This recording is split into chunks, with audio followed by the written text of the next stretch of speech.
सलाम नमस्ते सत श्री अकाल। मैं हूं रजा और आप देख रहे हैं रजाग्राफी। दोस्तों इस रिपोर्ट को बहुत ध्यान से सुनिएगा, देखिएगा, एक एक जुमलों पर ध्यान दीजिएगा। जो मैं बोल रहा हूं वो कोई नहीं बोलेगा।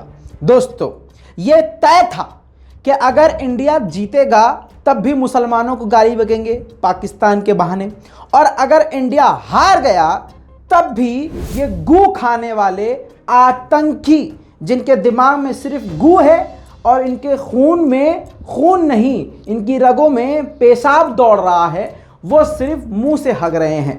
उनका ये पूरा प्लान फिक्स था।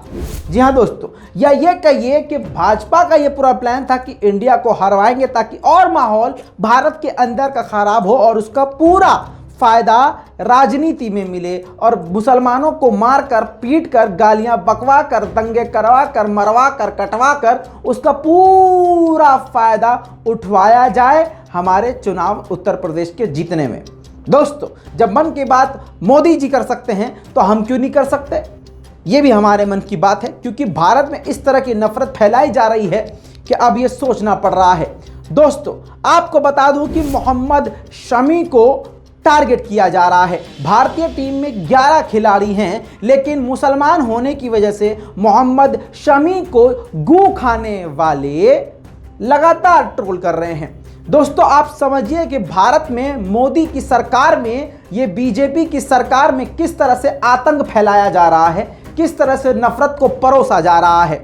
दोस्तों मोहम्मद शमी को टारगेट किया जा रहा है। सवाल यह खड़ा होता है कि पूरी दुनिया में ये दोगलापंथी देखिए, मोहम्मद शमी को टारगेट किया जा रहा है बीजेपी की आईटी सेल के द्वारा, आरएसएस की आतंकी आईटी सेल के द्वारा लगातार ट्रोल करवाया जा रहा है पैसे दे देकर मोहम्मद शमी को। लेकिन आप दूसरी तरफ देखिए कि पाकिस्तान के जीतने के बाद जब पूरे हिंदुस्तानियों का दिल दुखा हुआ था, जब पूरे हिंदुस्तान के सपोर्टर्स की आंखों में आंसू थे, सबके दिमाग सुन थे, सबका दिल दुखा हुआ था, उस वक्त ये विराट कोहली जाकर पाकिस्तान के जिन दो ने पूरी भारतीय टीम को रगड़ के रख दिया, उस इंसान को गले लगाता है, सर पे हाथ रखता है। लेकिन यहां पर कोई इसको गद्दार नहीं कहता, बल्कि यहां पर वो गू खाने वाले कहते हैं कि देखिए ये होती है स्पोर्ट्समैनशिप, यही तो होता है स्पोर्ट, ये होता है प्रेम, ये होती है मोहब्बत, विराट कोहली जिंदाबाद। पूरी दुनिया में इस विराट कोहली को इस तरह से, वो लेजेंड है, अच्छी बात है, लेकिन लेजेंड की कैसे ऐसे और वैसे करके रगड़ी गई थी वो सबने देखा। जी हाँ दोस्तों ओवर कॉन्फिडेंस नहीं होना चाहिए। पूरे भारत के समर्थकों में ज्यादातर, खासकर अंधभक्तों में, बिल्कुल एकदम बड़े लेवल का मतलब ये था कि नहीं वो तो जीत ही नहीं सकता। इसीलिए कहते हैं पैखाना खोरो, कभी भी ओवर कॉन्फिडेंस में नहीं आना चाहिए और दुश्मन को कमजोर नहीं समझना चाहिए। यहां पर आपको दोगलापंथी समझाना चाह रहा हूं। मोहम्मद शमी को गद्दार कहा जा रहा है और देखिए किस तरह से उनके बारे में लिखा जा रहा है। देखिए दोस्तों फुल स्क्रीन पर देखिए, ये पैखाना खाने वाला रीछ जैसे मुंह का पांडे सौरभ 08 अकाउंट से लिख रहा है, कितना खाए हो जी पाकिस्तान से अपनी कौम को जिताने के लिए महाराज, तनिक भी शर्म बचा लो महाराज, यहां हमारे आंसू आ रहे हैं।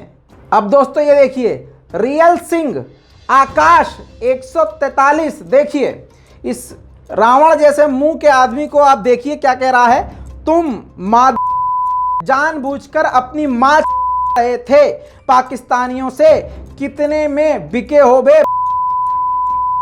देखिए दोस्तों किस तरह से आरएसएस के पुजारी, ये 2 टके के लोग लगातार मोहम्मद शमी को टैग कर रहे हैं और गालियां लिख रहे हैं। देखिए ब्लडी पाकिस्तानी इन टीम इंडिया, नीचे देखिए रौनक वाही लिख रहा है, हरा दिया भाई तुमने। सागर नाम का कुत्ता लिखता है, दिखा दिया बहन मुल्ला ही रहेगा तू। समझिए दोस्तों, और ये सारा प्रोपेगेंडा स्पॉन्सर करने वाली बीजेपी है।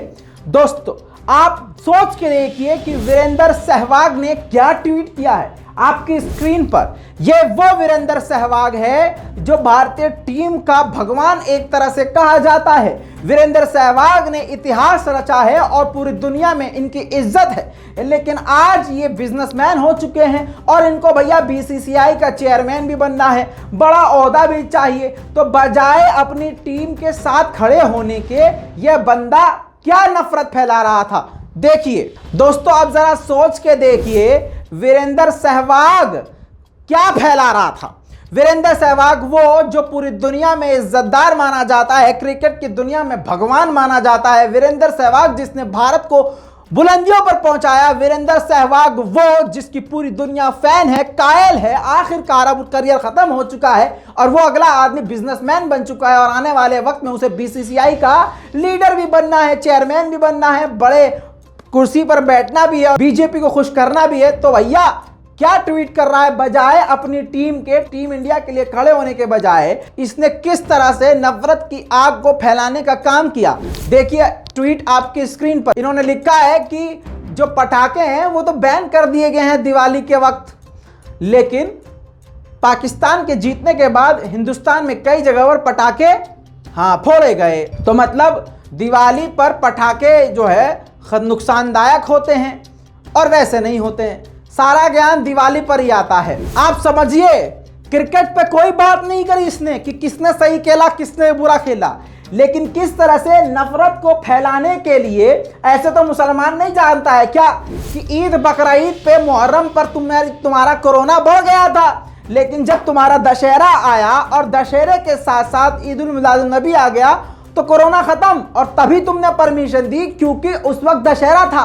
तुम अपनी भीड़ को, अपने प्रोग्राम को नहीं रोक सकते थे, तो मजबूरन तुम्हें मुसलमानों के प्रोग्राम को अप्रूवल देना पड़ा और उस पर तुमने पथराव भी किया, हिंदू मुसलमान भी करवाया, दंगे भी करवाए, मारकाट भी करी, सब कुछ करवाया। बहरहाल दोस्तों, अब आप ये सोच के देखिए, जहां पर वीरेंद्र सहवाग को पूरे इंडिया की टीम के साथ खड़े होना चाहिए था, कैसे भाजपाई ट्वीट को वो प्रमोट कर रहे हैं। और ये मैं ये नहीं कहता कि ये ट्वीट उन्होंने किया होगा, नहीं, इनका अकाउंट मैनेज करने वाला भाजपाई ही है। जी हाँ दोस्तों, जिसने इस तरह का ट्वीट किया। और वीरेंद्र सहवाग ने खुद बताया था कि महीने में लगभग 30 लाख रुपया कमा लेता हूं। बताइए क्या क्या करना पड़ता है। अपनी स्क्रीन पर देखिए वीरेंद्र सहवाग। अब सहवाग स्कूल का नंबर देख लीजिए, बिजनेस क्वेरीज देख लीजिए, अमृतांशु गुप्ता नंबर दिख रहा है। हाँ, आप भी कोई भी ट्वीट इनसे पैसा देके करवा सकते हैं। Virender Sehwag says he has earn around 30 lakh through his tweets in last 6 month. दोस्तों कई जगह बताया गया कि भाई साहब एक महीने में कमाए भाई साहब ने। बहरहाल दोस्तों, इसके बाद सारी आग खुद ही सहवाग के लगाने के बाद, यानी सहवाग साहब ने खुद आग लगाई इस ट्वीट से। और फिर कुछ घंटों के बाद जब आग पूरे देश में फैल गई तो उसी आग को खुद ही बुझाने के लिए फिर मोहम्मद शमी के सपोर्ट में ट्वीट कर दिया। उन्होंने लिखा कि ऑनलाइन जो मोहम्मद शमी पर अटैक किया जा रहा है, हम उसके खिलाफ खड़े हैं और मोहम्मद शमी के साथ खड़े हैं। वो चैंपियन हैं, यानी जो भी भारतीय टीम की कैप पहनता है वो इंडियन होता है। मोहम्मद शमी को लिखते उन्होंने कहा है कि अगले मैच में दिखाओ जलवा, हम आपके साथ हैं। दोस्तों इसके बाद क्रिकेट के भगवान माने जाने वाले सचिन तेंदुलकर ने भी अंधभक्तों और ऑनलाइन नफरत फैलाने वाले को मुंह पर गोबर मल दिया। उन्होंने साफ साफ मोहम्मद शमी का सपोर्ट करते हुए ट्वीट किया। उन्होंने लिखा कि जब हम टीम इंडिया को सपोर्ट करते हैं तो हम, यानी ध्यान से पढ़िए, हम हर प्लेयर को सपोर्ट करते हैं। मेंशन किया है उन्होंने मोहम्मद शमी को और लिखा है कि मोहम्मद शमी कमिटेड हैं, वर्ल्ड क्लास बॉलर हैं। जी हाँ, he had an of day like any other sport person can have. I stand behind Shami and team India. जबरदस्त ट्वीट सचिन तेंदुलकर ने करके अनभक्तों के मुंह पर तमाचा रख दिया। बाकी आप गौतम गंभीर को तो जानते हैं, वो तो है ही अगला आदमी बीजेपी का। उसने क्या ट्वीट किया है खुद ही देख लीजिए अपनी आंखों से। Those bursting crackers on Pak winning can't be Indian. We stand by our boys. Shameful. देखिए पूरा हिंदुस्तान इस वक्त भारतीय क्रिकेटर्स टीम के साथ खड़ा हुआ है। एक इंसान जो कभी नहीं जीता वो एक बार जीत गया तो कौन सा बड़ा बवाल हो गया है। ये खेल है, जंग नहीं। और इस खेल को जंग बनाने वाली गोदी मीडिया और भाजपा ही है।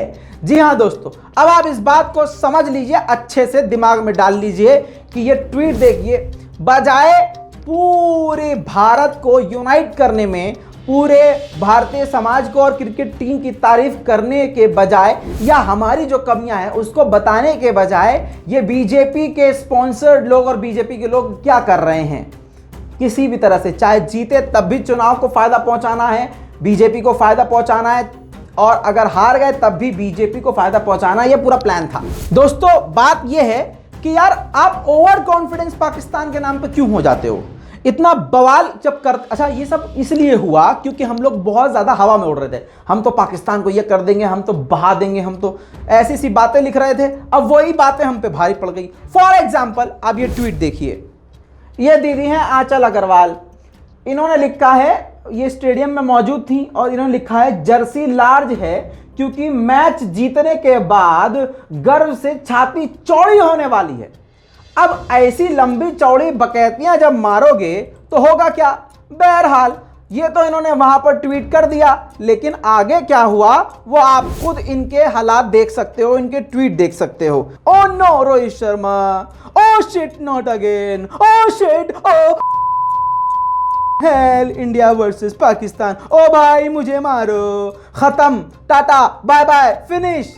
ये रातों रात खेलना कैसे सीख गए बे। फिर अगला ट्वीट, इन्नानु बर्गर खिलावो, पिज्जा खिलावो। दोस्तों कहने का मतलब ये है, खेल को खेल की तरह लो, अगले इंसान को तुम पिन करे जा रहे हो, चलो ठीक है कर रहे हो, अच्छी बात है। अब फालतू में जर्सी चौड़ी है इसलिए ताकि छाती हमारी चौड़ी, क्यों। अब इन्हीं को पाकिस्तानियों ने ट्रोल भी किया है। कितने आदमी थे?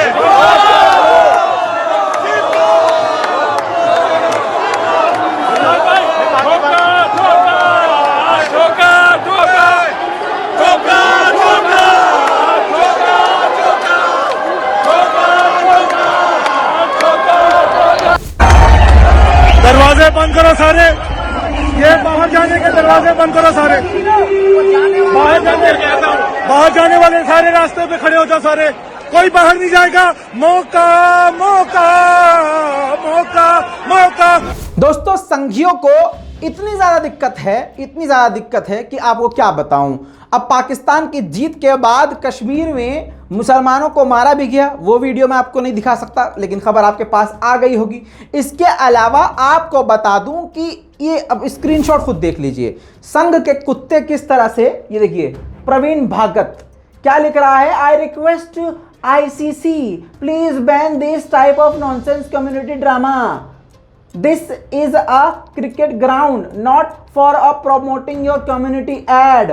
और तुम कोरोना के काल में पखाना प्रमोट कर रहे थे, गौमूत्र प्रमोट कर रहे थे, मौत चारों तरफ थी, तो तुम पैखाना और टट्टी पेशाब गोबर प्रमोट कर रहे थे, तो दुनिया ने तुम्हारा प्रमोशन नहीं देखा। देखिए दोस्तों किस तरह से नफरत फैलाई जा रही है। बेगैरत असल में मुसलमान हो गया है, इनके अल्लाह को गाली बकी जाए, इनके इस्लाम को, दीन को, मजहब को, हमारे हर चीज़ को गाली बकी जाए, मुसलमान हम तो चुप, हम तो लड़ने वाले इंसान ही नहीं हैं। अरे बेटे सोच के देखो, अगर हुजूर सल्लल्लाहु अलैहि वसल्लम आज के दौर में होते और अगर वो तुमसे कहते चलो हमें जंग लड़ना है, चलो हमें सामने वालों को जवाब देना है, तो तुम क्या कहते हैं, अरे हम लड़ने वाले नहीं हैं, हम तो शांति।